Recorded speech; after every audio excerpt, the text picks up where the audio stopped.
শিউলি ফুলের সঙ্গে সুরভির কি সম্পর্ক? আমরা তো শুধু সম্পর্ক বাঁচানোর চেষ্টা করি।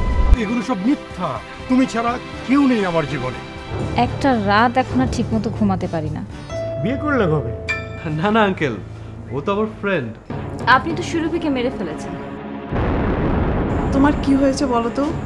এরকম দিশেহারা ভাব কেন? এ তো দেখে একা একা কথা বলছে। ও কি পাগল নাকি? পুরো ঘটনা না এখনো আমার কাছে খুব রহস্যময় মনে হয়। জান, আমি তোমাকে কত ভালোবাসতাম। সুরভি, তুমি আমাকে ক্ষমা করো। যখন প্রথম তোমাকে দেখি ওই হোটেল কাউন্টারে, আমি ভেবেছিলাম আজকালকার ছেলেমেয়েরা তো উল্টাপাল্টা হয়ই। হ্যাঁ, এই জন্য তো বলি যে প্রথম যদি রাস্তা তো ভালোই দেখলাম। এভাবে এখানে হুট করে চলে আসাটা একদমই ঠিক না। আমি সাগরে ডুবে মারা গেছি। না না না, বাসার কেউ শিউলি ফুলের গন্ধ পাচ্ছে না, শুধু তুমি পাচ্ছ? নাফিস চালটা চেলেছে সেভাবেই। তাহলে এটা তো একটা পুলিশ কেস।